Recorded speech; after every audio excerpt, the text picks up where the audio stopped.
Atikabong talaga. Umaatikabong na talaga ang mga usap-usapan. Marami nagsasabi na ang false prophet ay lalabas na. Kasi ang false prophet, ito ang magpapakilala sa Antikristo. Ngayon, ang tanong nila, merong hula, isang matandang hula, isang arkobispo sa bansang Ireland. Kung tawagin po siya ay Saint Malachy. Okay? Pwede rin siguro Malachy or whatever. Pero maraming nagsasabi yung kanyang hula ay may pagkakatugma-tugma sa mga events na nangyayari ngayon. Sa kasalukuyan po, meron pong conclave. Ito po ay pagpili ng bagong papa sa Roma. Pero marami po nagsasabi, ang pinakahuling papa ay si Papa Francisco. Kaya nung natapos na po yung reign ng 112, kasi hanggang 112 lang po yung Pope na mamumuno sa Rome. Sinasabi nila, yung susunod daw doon ay isang tao na mamumuno sa isang madilubyong pamamaraan. Ayoko po magbanggit kasi to play safe, doon lang po tayo sa kung ano yung sinasabi ni Saint Malachy. Okay. Pero, wag naman tayo magtutok niya sa Malachy prophecy. Let's go back to the Bible. We are Christians. We belong to Jesus. At kung meron tayong dapat pinag-uusapan, ay ang kanyang mga salita, ang Biblia. Sa Biblia, talagang may pinangalanan na false prophet. Lalabas ang false prophet, mauuna sa Antikristo. Ito ang tagapaghanda ng daan ng Antikristo bago maghasik ng lagim sa buong mundo. Natatandaan niyo ang Panginoong Hesukristo, nung siya po ay bago lumabas, meron siyang tagapaghanda ng daan. Ang pangalan ng tagapaghanda ng daan niya ay Juan Bautista. Binautismuhan niya ang Panginoong Hesukristo para tupdin ng buong kalooban ang pinagagawa ng Ama sa kanila. Okay? So, ganun din po ang mangyayari sa paglabas ng Antikristo. Nasa likod po nito ay si Satanas. Pero bago lumabas ang sasabihin natin, pinakapopular na tao sa buong mundo, okay? Especially sa panahon ng delubyo, ng 7 years of tribulation, bago lumabas ang Antichrist, lalabas muna ang false prophet. Okay? So, dito po, ito pong hulang ito ay very safe sapagkat ito po ay nasa Bible na po. Hindi na po tayo magbibigay na, ganito si Saint Malachy, ganyan. Kasi, ayaw ko magbigay ng pangalan at sabihin na ito yung false prophet. Dahil, tandaan niya, nagko-conclave sila ngayon. O baka sabihin, sinabi natin na yun ang false prophet o ganun-ganun. No, sa Biblia lang po tayo. Ang alam ko po talaga at ang alam nating mga Kristyano, may lalabas na isang tagapaghanda ng daan ng Antichrist bago siya lumabas. Okay? So, talagang pinapattern talaga nila. Ginagaya nila. Okay? Iginagaya nila doon sa paglitaw ng Panginoong Hesukristo. Okay?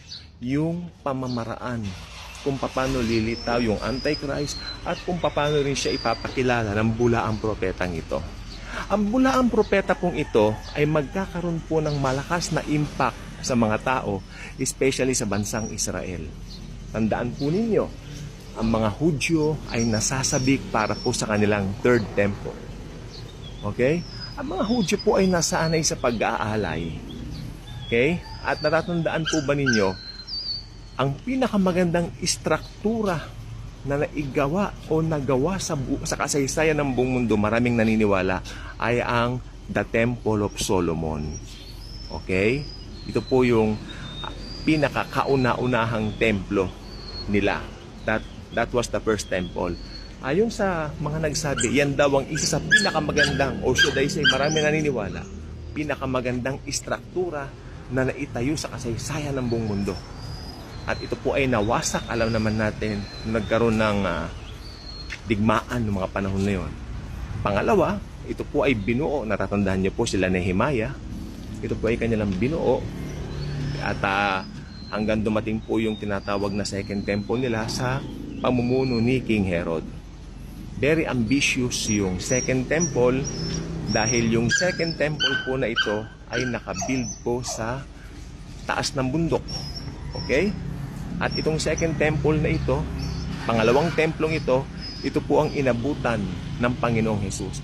Kaya yung second temple, yung Herod's Temple, tinatawag ding the temple Jesus knew. Ayun, ito yung templo na naabutan ng Panginoong Hesus sa kanyang pagkakatawang tao. Pero hinulaan ng Panginoong Hesus na ang templong ito ay mawawasak. Yung pangalawang templo. At ito nga po ay nagkaroon ng katuparan noong AD 70. Natatandaan po niyo siya ay wept. Umiyak ang Panginoon. Iniyakan niya ang sasapitin, okay, ng Jerusalem.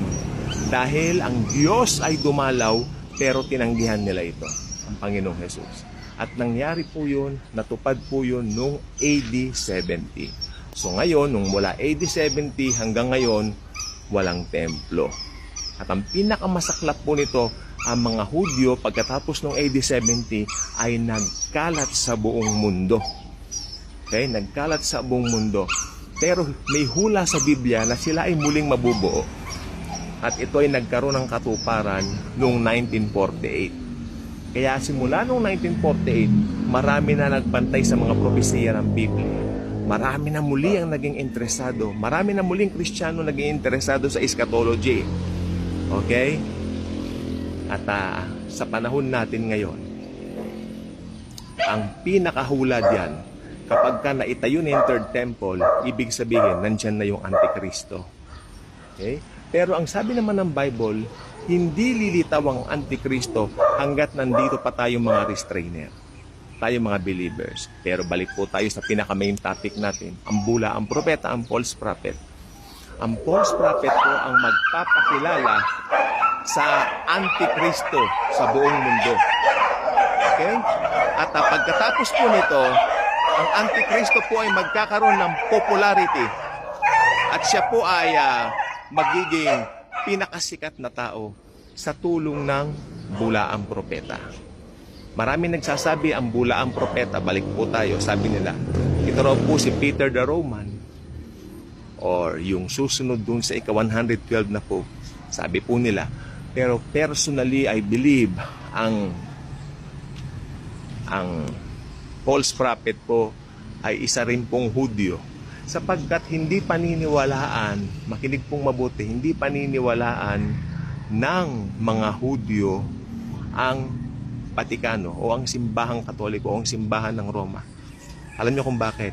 Dahil mayroon silang hindi magandang karanasan dito. Ito po yung nakaraang Holocaust. Bagamat si Hitler po ang gumawa ng mga kasamaan na yun sa kanila, dinadawit po nilang simbahang Katoliko dyan. So, medyo hindi po maganda yung kanilang experience dyan. At saka alam din nila yung mga inquisition na nangyari dati. So, ganun po. Kaya ako naniniwala ko itong false prophet ay isa po siyang Hudyo. Hudyo rin po siya. Kaya, anytime po, mangyayari na po yung nakahula. Paano? Sasabihin naman ng iba. Paano pag hindi naman yung Pope, yung hindi naman si Peter the Roman ang false prophet? Kahit hindi siya yung false prophet, kahit hindi si Peter the Roman yung false prophet, okay? Lalabas pa rin ang false prophet sapagkat hinulaan niya ng Biblia. Okay? Ipaghahanda niya ng daan ng Antikristo. Itutuon niya ang mata ng mga tao sa Antichrist. Tandaan niyo, ang pangunahing tauhan sa tribulation na yung Antichrist at ang pangalawang tauhan na yung false prophet. Okay? Ang false prophet po ay manlilin lang, magpapaulan din po siya ng apoy, kaya niyang gumawa ng mga mirakulo. Okay? So, ngayon po last days na po talaga tayo. And right now, sa atin pong kapanahunan bilang church ni Lord Jesus Christ, hinihintay na po natin ang rapture. Ang pagdagit niya sa atin, aalisin na po niya tayo dito. Naniniwala po ko habang nandito po tayo, hindi yan maa-unfold sa mga mata natin, mga Kristiyano, sapagkat dadagitin niya tayo. At pag dinagit niya na tayo, tuloy-tuloy na yan. Lalabas na ang Antichrist at nandoon na ang Antikristo. Lalabas na po siya at nandoon na rin yung false prophet. Sumisigaw at tinutuon niya ang mga mata ng tao sa Antichrist. So yan lang po ang topic natin ngayon. Naway natuto po tayong lahat. kaibigan,